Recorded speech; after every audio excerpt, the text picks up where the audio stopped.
Saudara, munculnya sejumlah klaster sekolah perlu diwaspadai dan jadi peringatan penting untuk mengevaluasi kesiapan belajar di masa pandemi COVID-19. Lalu apa saja solusi yang ideal untuk menyeimbangkan kesehatan anak dengan faktor kebutuhan materi pendidikan anak di tengah pandemi COVID-19? Kita akan bahas hal ini bersama dengan Gubernur Jawa Tengah Ganjar Pranowo. Selamat malam Pak Ganjar. Selamat malam. Baik, ada juga Koordinator Nasional Perhimpunan Pendidikan dan Guru, Satriawan Salim. Selamat malam Pak Satriawan. Selamat malam Mbak, selamat malam Pak Ganjar. Kita juga akan sapa Ketua Pokja Infeksi Perhimpunan Dokter Paru Indonesia, Dr. Erliana Burhan. Selamat malam Dok. Selamat malam, Lismi. Baik, saya ke Pak Ganjar dulu. Pak Ganjar, gimana Jawa Tengah Pak Ganjar? Masih jalan terus ya.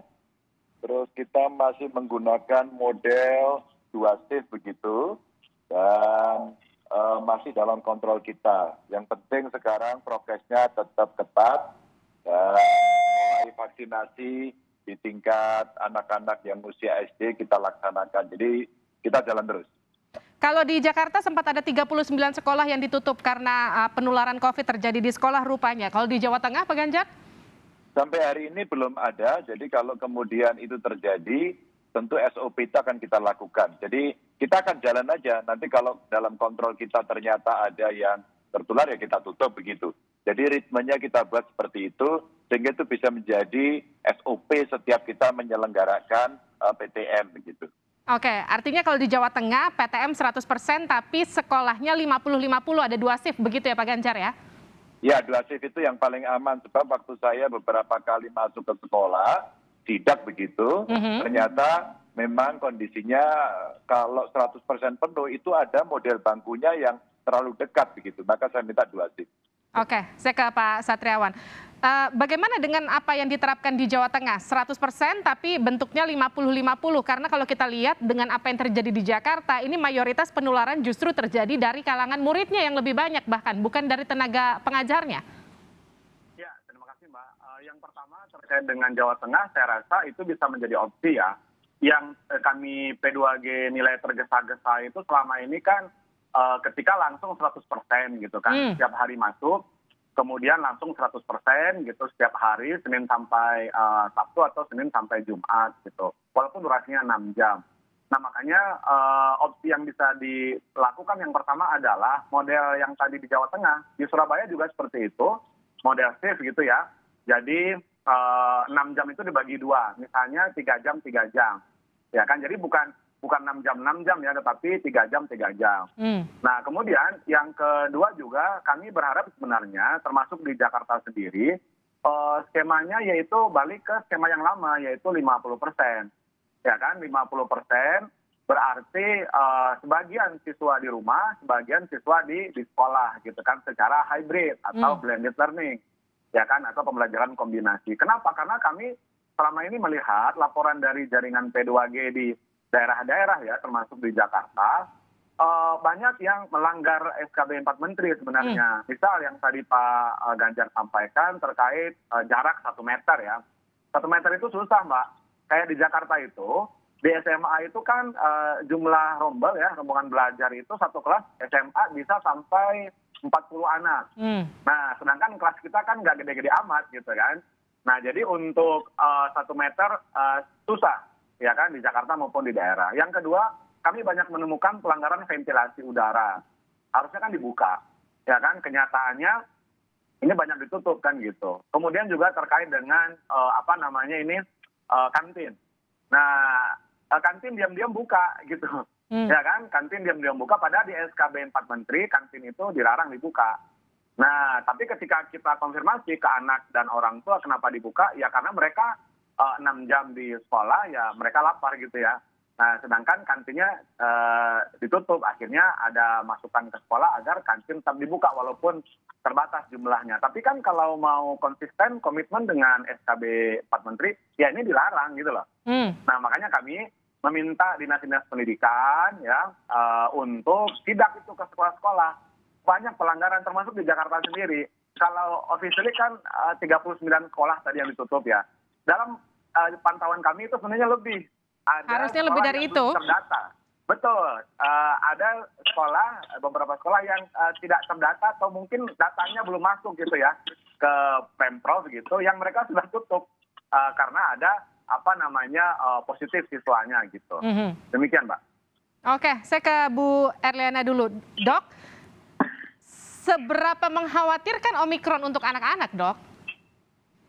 Ya, ini memang dilema ya, Mbak Livi, karena kita tahu Omikron ini sangat-sangat mudah menular. Nah, jadi kalau ada seandainya satu anak yang tertular itu dengan cepat, kemudian satu kelas bisa juga tertular. Nah, itu saya setuju sekali kalau ditemukan satu kasus, maka kemudian sekolahnya ditutup sementara sampai dipastikan bahwa yang lain aman dan anak ini juga sembuh. Namun yang saya khawatirkan adalah anak-anak usia sekolah yang 6 sampai 11 tahun. Kita tahu kan mereka ini belum divaksin. Ya, sebagian besar belum. Terus sebagian kecil yang sudah divaksin. Jadi kalau mereka ini juga menjalani pembelajaran tatap muka, ini saya khawatir nih kalau satu orang terkonfirmasi dan menularkan teman-temannya, kita tahu kalau Omikron ini gejalanya lebih berat kalau seseorang tidak divaksinasi. Berbeda kalau dengan yang sudah divaksin, biasanya tanpa gejala atau gejalanya ringan-ringan saja. Dan kita tahu anak ini kan sistem imunnya juga, terutama anak-anak yang kecil ini, sistem imunnya juga masih belum sempurna. Jadi ini saya khawatir dengan anak-anak yang belum divaksin sebetulnya. Oke. Tapi kalau yang lain-lain, sepanjang mengikuti SKB 4 Menteri, ya mudah-mudahan aman-aman ya. Tetapi tentu saja, seperti yang disampaikan oleh pembicara yang lain, bahwa pemantauannya juga harus ketat. Oke. Dok, tapi kalau kita lihat nih ya, dari apa yang terjadi di Jakarta khususnya, ini dari 39 sekolah yang sempat ditutup, mayoritas penularan justru terjadi di lingkungan mereka, para siswanya, bukan dari tenaga pendidiknya.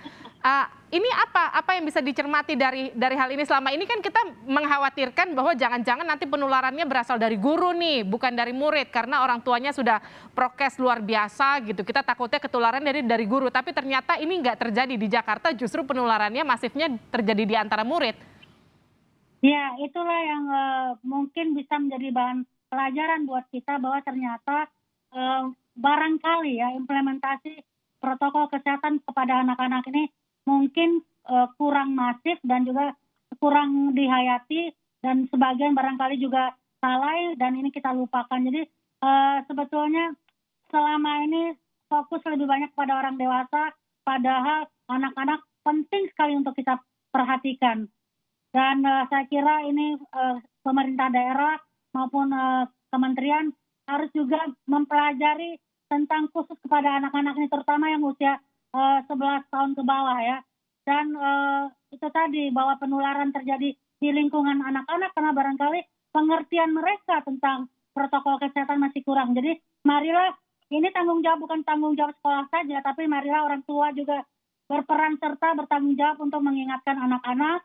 Pertama, ingatkan mereka memakai masker yang benar, menutupi lubang hidung sampai ke dagu, dan kemudian juga jangan sampai ketemu teman saking asiknya lalu ngobrol buka masker, dan jangan makan di kantin. Nah, tadi saya dengar ada kantin dibuka, harusnya orang tua membekali anaknya untuk membawa makanan. Ini mengurangi interaksi antar anak di suatu tempat atau di suatu ruangan yang tertutup juga ya.